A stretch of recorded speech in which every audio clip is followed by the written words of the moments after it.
Buenos días, mis hermanos, la gracia y la paz de nuestro Señor. Estamos en una serie de predicaciones llamada Oír para creer, creer para vivir, que es una exposición del Evangelio según San Juan. Hoy nos toca tan solo un verso muy importante de las Escrituras y te pido para abrir en el Evangelio según San Juan, capítulo 1, verso 14. Evangelio según San Juan, capítulo 1, verso 14. Y el tema de nuestra predicación de hoy será Él habitó entre nosotros. Evangelio según San Juan, capítulo 1, verso 14. Y así escribió el apóstol Juan. Y aquel verbo fue hecho carne y habitó entre nosotros.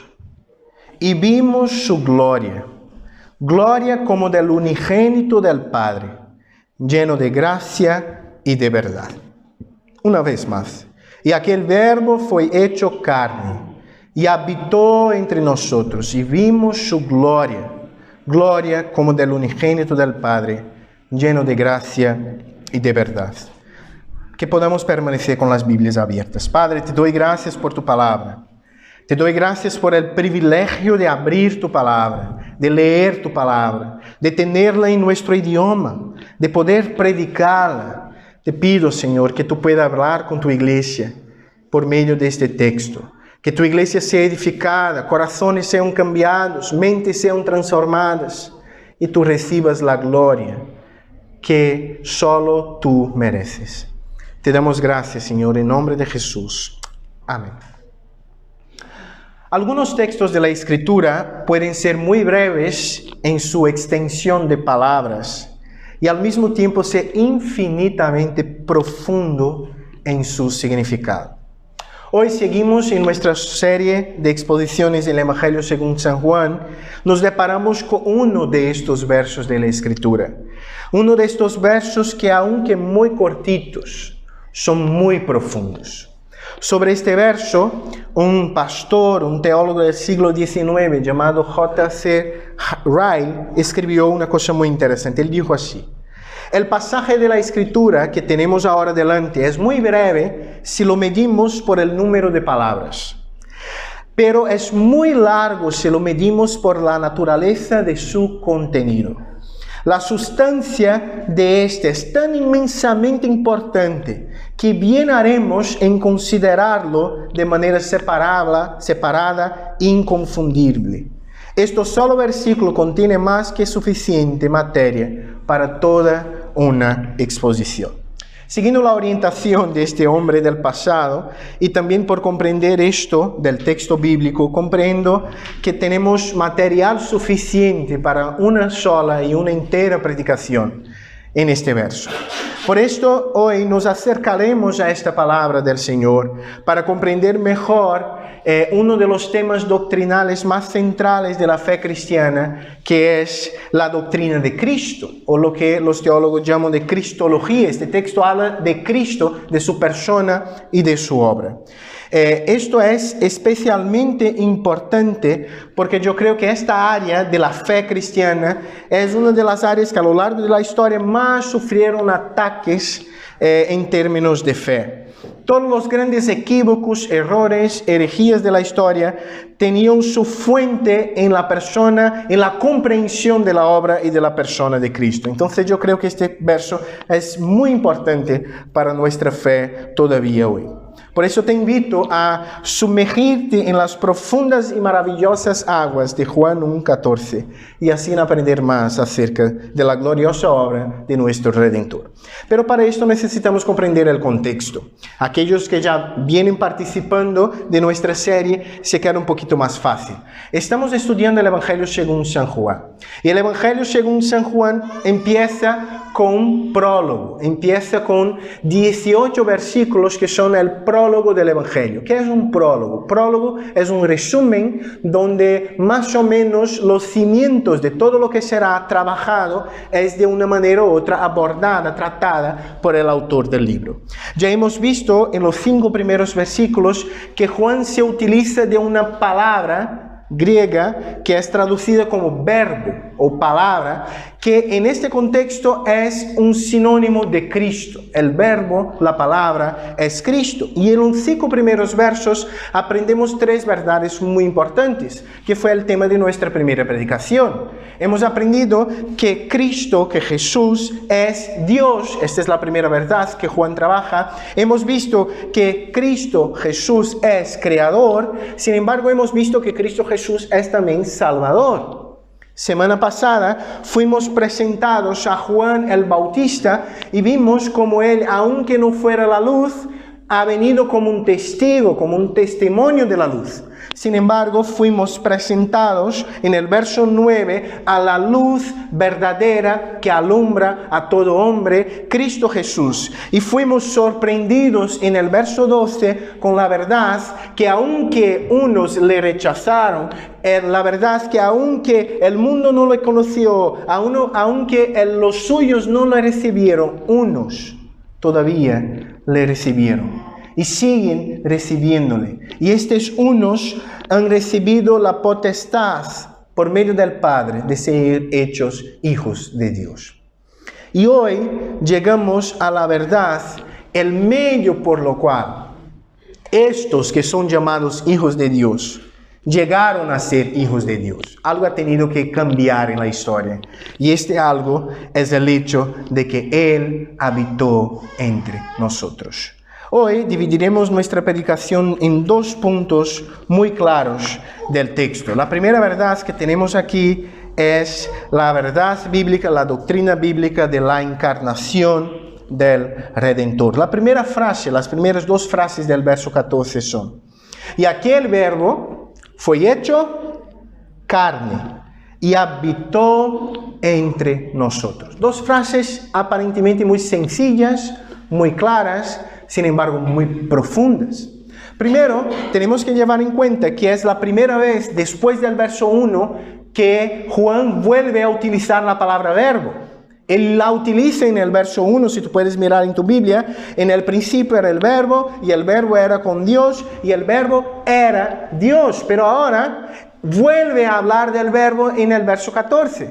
Sin embargo, en el verso 1, Juan está hablando de el Cristo, de la verdad que Cristo siempre existió, o sea, del verbo antes de la encarnación, de la palabra, de hecho que es eterna, que es el propio Dios que estaba en la creación. Pero esta palabra, este verbo, ha tenido que tener algo más para salvarnos. Él tenía que venir hacia nosotros, Él tenía que bajar hacia nosotros. Y la verdad del verso 14 es que este verbo, que es Dios, que es Salvador, que es Creador, aquel verbo que es Cristo, fue hecho carne. Es interesante que la expresión griega aquí para fue hecho no quiere decir que hubo una transformación en el sentido de que antes Él era una cosa y pasó a ser otra cosa. No es lo que el texto está hablando. El texto, esta palabra no es un sinónimo de que fue creado. No es esto que el texto está hablando. La idea es que el verbo, la palabra que es Cristo, asume una nueva naturaleza sin dejar de tener la naturaleza que ya la tenía. O sea, Él es hombre a partir de este momento, sin dejar de ser Dios. Una ilustración, un ejemplo que puede que ayude, aunque siempre que hablamos de la Trinidad, de Cristo, de naturalezas, no vamos a tener un ejemplo humano que cumpla todos los requisitos, pero este me pareció bueno para explicar, en especial en el momento que estoy de mi vida. Cuando yo ya soy padre, ¿vale? Yo soy padre. Sin embargo, yo soy hombre. Siempre fui hombre, siempre fui varón. Yo no era padre antes. Sin embargo, hoy soy padre, pero no he dejado de ser varón, hombre. La misma cosa es este verbo que es utilizado aquí. Él fue hecho carne sin dejar de ser Dios. No existe una transformación de la naturaleza divina de Cristo y Él viene a ser hombre. Sin embargo, Él recibe una nueva naturaleza que es la naturaleza humana. El término carne aquí en el verso 14, el término carne en la Biblia puede tener varios sentidos. Uno negativo, por ejemplo, en el sentido del pecado, que no es el caso aquí. Sin embargo, el caso aquí, carne, significa hombre, humanidad. Esto es lo que significa carne aquí. El verbo fue hecho hombre. Por ejemplo, algunas traducciones traducen fue hecho carne como se humanó, que puede que sea una traducción intentando explicar mejor, pero fue hecho carne. O sea, lo que el verbo, lo que Juan está queriendo decir aquí es que como nosotros, Cristo nació de una mujer, aunque de una manera milagrosa. Como nosotros, creció desde su infancia y adolescencia, y de la adolescencia hasta ser un hombre, tanto en sabiduría como en estatura. Como nosotros, tuvo hambre, sed, comió, bebió, durmió, se cansó, sintió dolor, lloró, se regocijó, se maravilló. Habiéndose hecho carne, habiendo tomado cuerpo, oró, leyó las Escrituras, sufrió siendo tentado, sometió su voluntad humana a la voluntad de Dios su Padre, y finalmente en el mismo cuerpo sufrió y derramó su sangre verdaderamente. Fue verdaderamente sepultado, resucitó verdaderamente, ascendió verdaderamente al cielo. Sin embargo, todo ese tiempo era Dios además de hombre. Él fue semejante a nosotros en todo, menos en el pecado. Pero en todo, Él fue igual a nosotros, excepto en el pecado. Esto es importante porque algunos problemas a lo largo de la historia de la iglesia fue que muchas personas pensaban que Cristo era casi que un fantasma que estaba aquí. Era como, no, él de hecho fue un hombre. Cuando leemos en los evangelios, cansancio, hambre, sed, ira santa, pero ira, amor, lloro, tristeza, gozo, todo eso encontramos en Cristo. Y es interesante que hasta después de su resurrección, Él sigue siendo hombre. Él pide para que sus discípulos pongan las manos en sus heridas, para que ellos perciban, mira, yo soy hombre. De hecho, después de la resurrección, su cuerpo no tenía más las marcas, las debilidades del pecado. Era el cuerpo de gloria, como se dice, como Pablo lo describe. Sin embargo, era cuerpo, era hombre, era varón. Al punto de Pablo, escribiendo a Timoteo, dice, tenemos uno solo mediador entre Dios y los hombres, Jesucristo, el hombre. Él continúa siendo hombre, de carne y hueso. Hasta hoy. Y esto es increíble, porque para salvarnos, aquel que era el Señor de todo universo, ha tenido que encarnarse, ha tenido que bajar, ha tenido que humillarse. Ha tenido que humillarse hasta la muerte y muerte de cruz para salvar a cada uno de nosotros. Y aquel verbo fue hecho carne. La segunda frase, y habitó entre nosotros. Por veces leemos como si fuera la misma cosa de la primera. El verbo fue hecho carne y habitó entre nosotros. Tiene más o menos el mismo sentido. Sin embargo, la segunda frase añade un sentido más. En especial cuando comprendemos que el verbo habitar, traducido aquí como habitar, es una palabra en el original, en griego, que significa literalmente puso su tabernáculo o construyó su tienda entre nosotros. ¿Por qué esto es importante? Porque en el Antiguo Testamento el tabernáculo, ¿qué era el tabernáculo? Era una tienda donde estaban allí la ley, el maná que Dios daba a su pueblo, y era donde Moisés tenía encuentros con Dios. La tienda, el tabernáculo, significaba la presencia de Dios en el medio del pueblo. Sin embargo, aquel tabernáculo del pasado no era permanente, no era eterno. Era un tabernáculo que solo era una sombra de un tabernáculo más profundo, mejor y una verdad más profunda, que es el hecho de que un día Dios puso su tabernáculo en el medio del mundo. Dios construyó su tienda. Dios ha venido hacia nosotros y Él lo hizo por medio de su Hijo Jesucristo. Él habitó entre nosotros.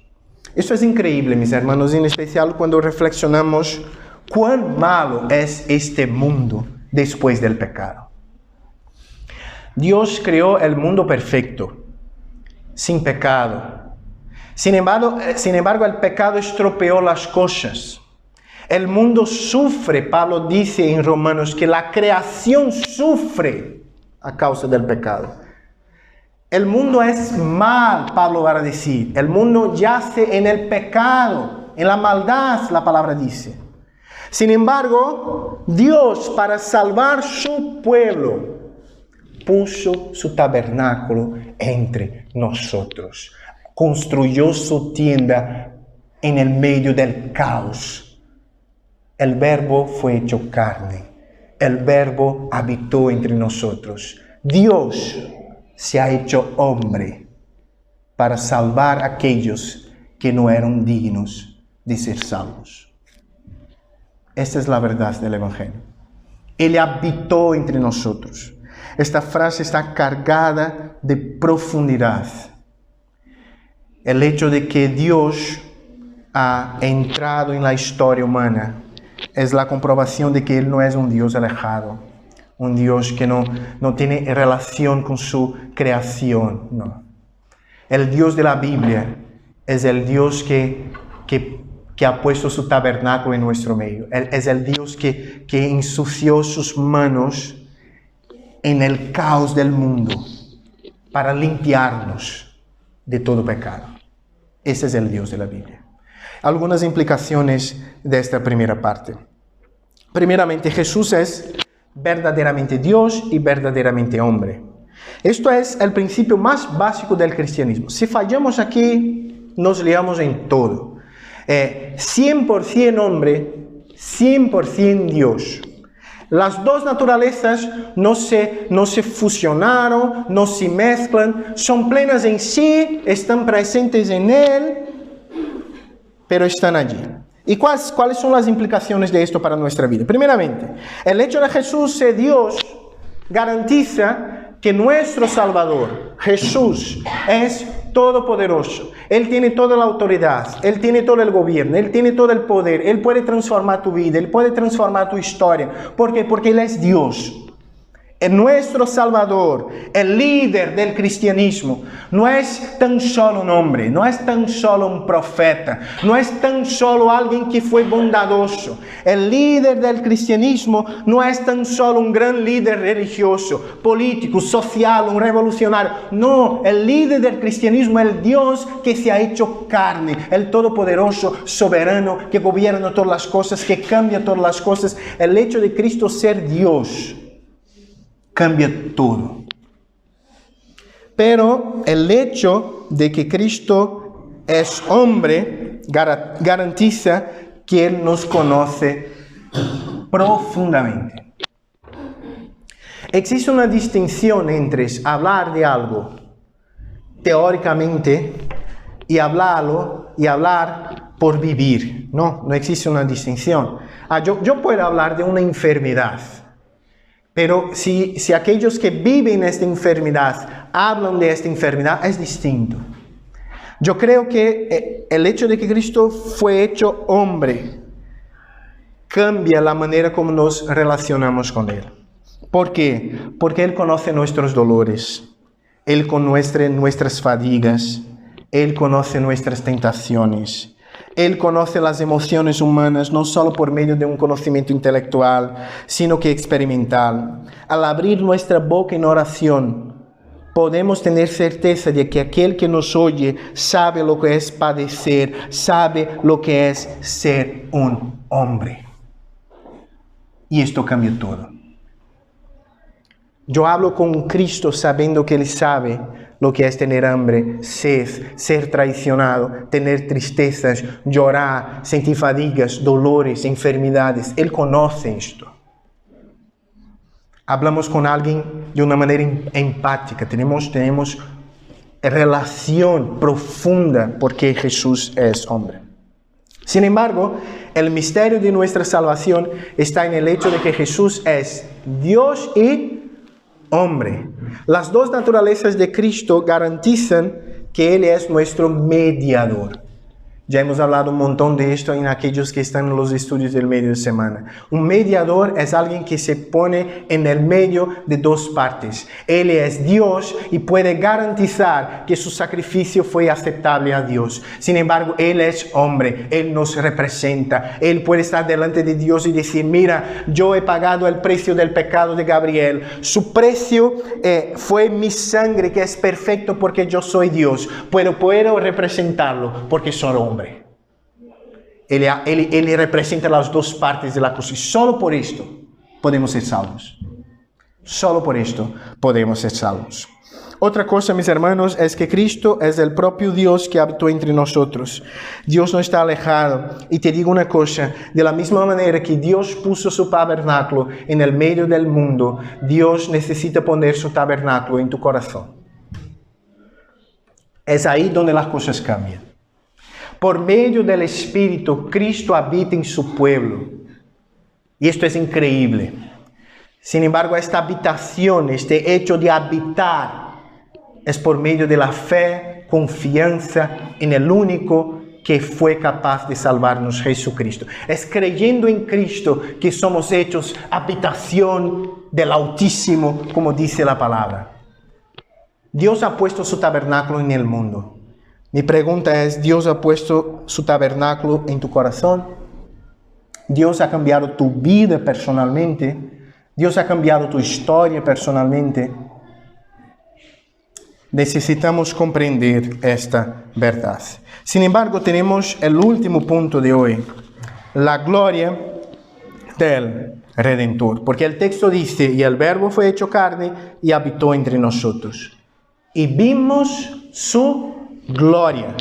Gloria como del unigénito del Padre, lleno de gracia y de verdad. La encarnación del Hijo de Dios permitió que el mundo contemplase la gloria de Dios. El texto afirma, y vimos su gloria. Claramente en el contexto, quien vio su gloria terrenal fueron los discípulos, fueron los apóstoles. Ellos acompañaron a Cristo a lo largo de sus 3 años de ministerio público y ellos vieron la gloria de Dios en la faz del Hijo. Gloria es uno de los vocablos más importantes de la Escritura. Es uno de los atributos que más definen la persona de Dios. Dios es glorioso. O sea, la gloria de Dios es su bondad, amor, fidelidad, gracia y misericordia brillando en su más alto fulgor. Gloria, de acuerdo con algunos comentaristas, esa gloria solo es percibida por medio de la fe. Y es aquí donde cambian las cosas. ¿Por qué? Te explico una cosa. Humanamente hablando, Jesús era como un varón judío de su edad muy común. El texto bíblico declara, de acuerdo con el profeta Isaías, que él no era el más guapo, que él no era el más fuerte. El texto bíblico llega a decir que en él no se notaba nada de belleza física que llamase la atención. O sea, ¿dónde estaba su gloria al nacer en un pesebre? ¿Dónde estaba su gloria al vivir en Nazaret, un pueblo pobre, a las orillas del mar, un pueblo de pescadores que no tenía mucha cosa de especial? ¿Dónde estaba su gloria al ser traicionado? ¿Dónde estaba su gloria en su muerte, en su cruz? Sin embargo, durante toda su vida, la gloria de Dios brillaba en su faz. Sin embargo, esta gloria era percibida por medio de la fe. Por medio de la fe. Al contemplar la cruz, tan solo humanamente vemos derrota, vemos fallo. Al mirar la cruz con fe, contemplamos gloria, victoria, un Cristo glorioso, dándose a sí mismo, muriendo por su pueblo, pero necesitamos de las gafas de la fe. Necesitamos mirar con los ojos de la fe. Y vimos su gloria, pero el texto habla así, la gloria del unigénito del Padre.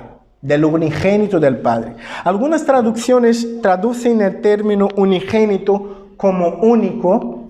Yo creo que esto es vaciar el sentido del texto. ¿Por qué? Porque Dios tiene otros hijos, ¿no? Sí, yo soy hijo de Dios por medio de Cristo, pero yo soy hijo por adopción. Cristo, el Hijo unigénito, es una palabra griega muy complicadilla que significa básicamente único de una misma esencia. El único que de hecho tiene la esencia del Padre, que es Dios como el Padre es Dios, es el Hijo, es Cristo. Yo fui hecho hijo por adopción. Cristo es el Hijo unigénito del Padre. En un sentido, Cristo es hijo de una manera diferente que nosotros somos hijos. De hecho, somos hijos por adopción y recibimos la misma herencia que Cristo recibió. Sin embargo, fuimos hechos hijos por gracia, por misericordia, por bondad, por amor. Cristo es hijo por esencia, de la misma sustancia. Él es el unigénito de la misma esencia, engendrado eternamente del Padre. Debemos recordar que ser hijo no hace de Cristo menor que el Padre, sino que designa que por toda la eternidad Él fue hijo. Es esto la idea. Muchas veces pensamos, y cuidado con esto, mira, ojo. La primera persona de la Trinidad, el Padre. La segunda persona de la Trinidad, el Hijo. La tercera persona de la Trinidad, el Espíritu. Vale, perfecto. Sin embargo, no debemos pensar en 1, 2, 3 como 1 mayor que 2, 2 mayor que 3, porque esto es un fallo. Porque la Biblia declara que todas las personas de la Trinidad son iguales en poder, gloria, honra. Ser hijo significa tan solo que Él siempre fue hijo. Él siempre ha tenido con el Padre la filiación, la relación de hijo. Y vimos su gloria como del unigénito del Padre. Y tenemos la última frase de hoy, que es una descripción de Cristo. Lleno ¿de qué? Mira al final del verso 14. Lleno de gracia y de verdad. Lleno de gracia y de verdad. Juan trabaja aquí dos atributos, dos características que iban a marcar todo el ministerio de Cristo. Recordemos que estamos hablando de un prólogo, que es cuando el autor está dando lampejos, está dando ideas de lo que vendrá. Y al decir que el verbo que fue hecho carne, que es Cristo, era lleno de gracia y de verdad, Juan está diciendo, mira, en todas las otras páginas, vosotros van a poder mirar un Dios que es lleno de gracia y de verdad. Pero ¿qué significa estas dos verdades bíblicas? Podemos ver la gracia de Cristo en todo el Evangelio. Primero, la manera como Él se relaciona con los pecadores. La manera como Él llama a sus discípulos. Ninguno de ellos eran perfectos.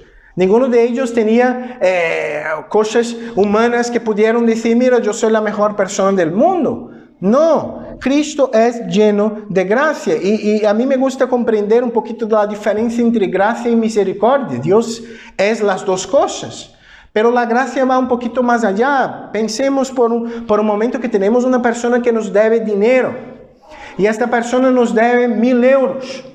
Tener misericordia es decir, perdonado tu deuda, tú no debes nada. Esto es tener misericordia, es no cobrar lo que es debido. Tener gracia es decir, tú no me debes 1,000 euros y yo te doy 10,000 euros. Eso es tener gracia. No es tan solo no cobrar, es dar. Jesús es lleno de gracia porque no solo perdonó nuestros pecados, sin embargo nos dio un tesoro infinito que garantiza que seremos salvos. Él no solo ha quitado la deuda, Él ha dado una riqueza infinita no material, ¿vale? A su pueblo, a su pueblo. Esto es tener gracia. Sin embargo, el texto habla lleno de gracia y de verdad. Y ahora no nos gusta tanto. Porque mucha gente piensa en gracia como destituida de verdad. Mucha gente llama de gracia lo que la Biblia no llama de gracia. Hoy en día, gracia es no llamar la atención, no decir que una persona está equivocada. Pero Jesús fue gracioso, fue lleno de gracia, siendo verdadero en todo, predicando la verdad. La palabra verdad, la palabra griega, es un sinónimo no solo de que Él era la verdad, como dice Juan 14:6, yo soy el camino, la verdad y la vida. Sin embargo, que Él ha enseñado, tiene la idea de la enseñanza, Él ha predicado la doctrina que es verdadera. Él no ha abierto mano de la verdad para ser amoroso. Él no abrió mano de la verdad para tener gracia. Él no abrió mano de la verdad para ser misericordioso. Él fue las dos cosas al mismo tiempo, siendo estos dos atributos los más claros que lo definen. Gracia y verdad. Gracia y verdad. Esto es lo que define nuestro Salvador. Y por esto estamos aquí. Las implicaciones finales del texto. La gloria de Cristo solo es percibida por medio de los ojos de la fe. Yo te invito a reflexionar si estás mirando a Cristo tan solo como un hombre, tan solo como un gran líder religioso, político. Es interesante, en la sociedad, en los periódicos, en todo. ¿Cuándo se habla de Cristo? ¿Cuándo? Que es raro. Se habla de Él casi como un miembro de un colectivo revolucionario del primer siglo. Y yo te digo una cosa, la fe hace con que tú mires a Cristo de la manera correcta, basado en las Escrituras. Y ahí tú podrás decir, y vimos su gloria, gloria del unigénito, del Padre. Jesús en todas sus palabras y acciones era lleno de gracia. El propio hecho de Él caminar entre nosotros, hablar, comer, sonreír, llorar con nosotros, es obra de su gracia hacia pecadores. Jesús nunca abandonó la verdad para ser lleno de gracia. No, Él es la verdad. Él ama la verdad. Él predicó la verdad. Jesús afirma que debemos amar la verdad, luchar por la verdad. Por desgracia, mucho hoy en día predican una espiritualidad destituida de verdad. Esto es muy común en el medio evangélico. Mira, esta cosa de buscar comprender la Biblia, estudiar la Biblia, no te hará un buen creyente, va a enfriar tu fe. Y te digo una cosa, conocer el Dios de la Biblia hace mi corazón calentar. Hace mi corazón salir de la superficialidad y me sumergir en la profundidad del Evangelio. No tenga miedo de la verdad. No tenga miedo de estudiar la verdad. Nada más alejado de la enseñanza bíblica. La verdad bíblica, la sana doctrina, calienta nuestros corazones y nos hace amar más a aquel que es Cristo, que es la verdad, el camino y la vida. Hoy hemos estudiado un verso de las Escrituras que, como dice al principio, es corto, es breve en extensión de palabras. Sin embargo, es profundo en su contenido.